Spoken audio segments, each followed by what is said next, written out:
Bless me, Father, for I've sinned. It's been too long since my last confession. Lately, there's been nothing but good news for fans of Charlie Cox's Daredevil. Following a surprise appearance in Spider-Man No Way Home, Cox is poised to become a major part of the MCU over the next several years. I'm a really good lawyer. We'll next see him playing a supporting role in She-Hulk Attorney at Law before branching out into his own series in 2024 dubbed Daredevil Born Again. With so much Daredevil content on the horizon, it's worth taking a step back to re-examine the character's journey so far and the question of whether the Netflix Daredevil series is actually part of the MCU in the first place. Here's what we know and what we hope to find out. Who the hell are you guys? I'm Matt. He's Foggy. Who sent you? No one says. So what, you're just a couple of good Samaritans?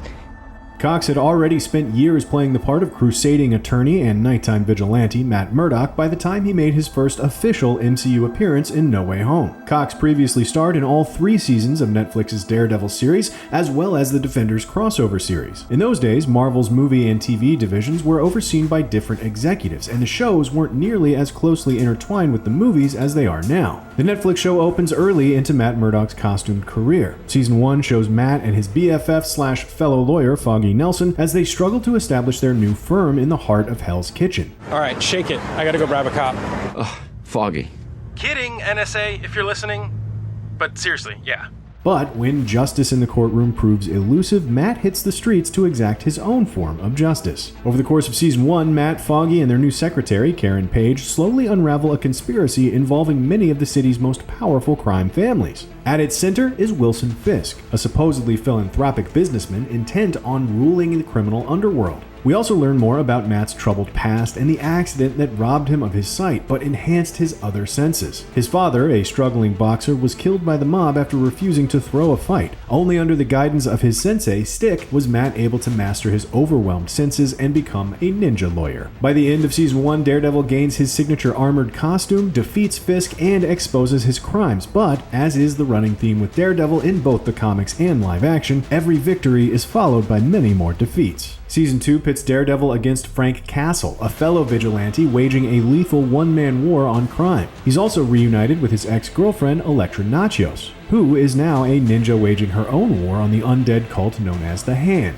That storyline feeds into the Defenders, where Daredevil and his fellow heroes join forces to stop the Hand from harvesting the magical bones of an ancient dragon beneath the city. They're successful, but Daredevil is buried in the rubble and presumed dead. Matt's fate is revealed in Daredevil Season 3, as it turns out he spent months being nursed back to health by the nuns of his old orphanage. One of them, Sister Maggie, turns out to be his mother. Matt is forced to choose between returning to his old life or abandoning everything. He's pushed closer to the edge after learning Fisk is cooperating with the FBI in exchange for his freedom and a return to the public spotlight. Fisk is aided in his plot by the psychopathic agent Benjamin Poindexter, who begins dressing as Daredevil and framing Matt for his crimes. Once again, Matt, Foggy, and Karen are able to put aside their differences and ensure Fisk is brought down. Fisk himself takes Dex out of commission, though the post-credits scene in the series finale suggests he'll return with a few upgrades at some point down the line. Cox and D'Onofrio have officially joined the MCU, and maybe Wilson Bethel is next. That's great. Thank you. Well, I have some good news, Peter.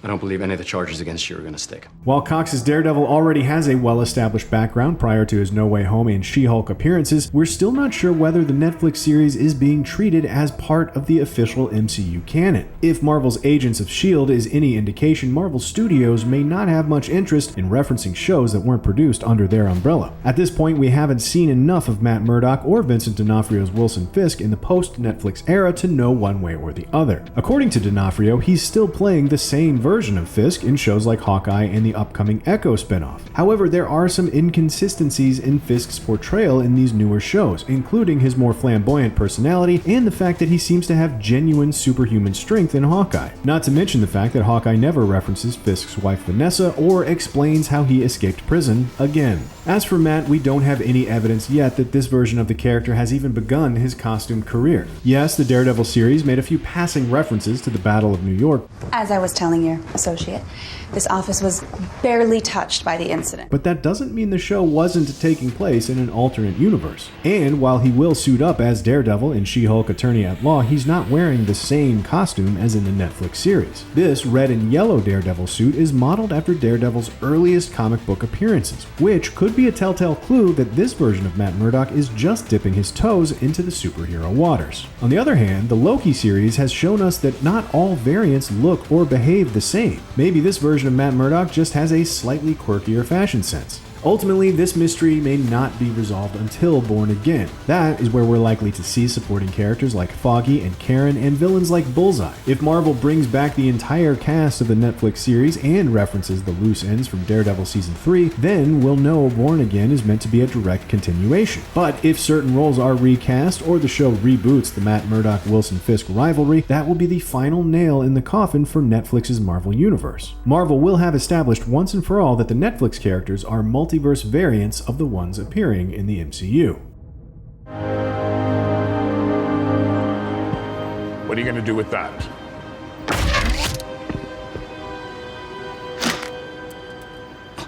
Following their appearances in She-Hulk Attorney at Law and Echo, Cox and D'Onofrio will both star in 2024's Daredevil Born Again. Marvel has revealed very little about the plot of the new series, but we do know it'll span 18 episodes. That's quite a leap compared to most Disney Plus shows that clock in between 6 and 9 episodes, suggesting fans are in for a deeper and more character-driven story. It's possible Marvel is adopting the same approach as Star Wars Andor, which is telling one big story over the course of 2 seasons and 24 episodes. If Born Again is following the Andor model, this will be an MCU show with a definite beginning and ending. Born Again takes its name from an iconic Daredevil comic by Frank Miller and David Mazzucchelli. The quintessential Daredevil vs. Kingpin tale, Born Again shows what happens when Fisk uncovers Daredevil's secret identity and begins systematically destroying Matt's life. But in the end, the Kingpin learns his enemy is most dangerous when he has nothing left to lose. We can probably expect the Disney Plus series to follow some version of that basic premise. This is where Born Again could build on the foundation of the Netflix series as Matt reveals his identity to his enemy in the final episode. The only thing keeping Fisk at bay is the knowledge that Nelson and Murdock have the evidence to implicate Vanessa in a murder. Perhaps Fisk has decided to settle their score once and for all. But if the series is effectively rebooting Daredevil and Kingpin's shared story, it's going to have a lot of legwork to do in re-establishing their relationship and setting Matt up for his big fall. That may explain why Born Again is such a relatively long MCU series. It's also worth remembering that Marvel Studios has a habit of sometimes borrowing the names of memorable comic book stories without really adapting their plots. That was the case with Avengers Age of Ultron and Avengers Infinity War, and it could also be true for Born Again. The title may be less an indication of the plot than it is a meta-commentary on Daredevil himself, a la Spider-Man Homecoming. Ol' Hornhead is back at Marvel proper. He's literally born again in a new cinematic universe, and the old rules may no longer apply. Every step you took to get here, Lamentus the Void, I paved the road.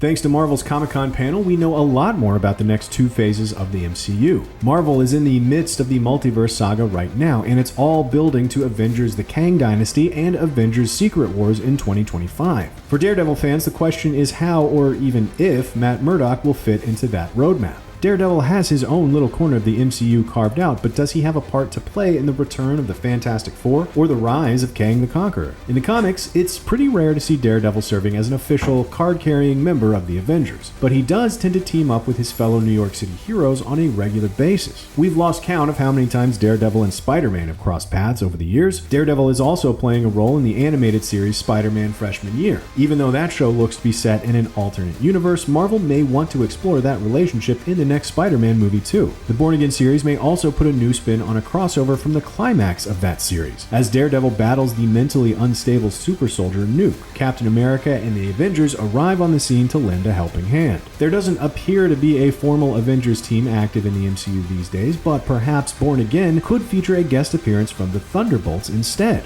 All signs point to that team filling the void left by the Avengers in Phase 5. Speaking of which, it'll be interesting to see just how important the Thunderbolts are to Phases 5 and 6. The MCU may be adapting elements of Dark Reign, a storyline where Norman Osborn and his Dark Avengers reign supreme and the regular Avengers are fugitives from the law. Could we see the Sokovia Accords and the fight over superhuman registration come into play again? If so, Daredevil may find that patrolling Hell's Kitchen is a lot more complicated than it was in the Netflix days. How closely do you think Daredevil Born Again will adapt the comic book series? Where do you want to see Daredevil in phases 5 and 6? Let us know in the comments, and make sure you like and subscribe to IGN wherever you like to watch.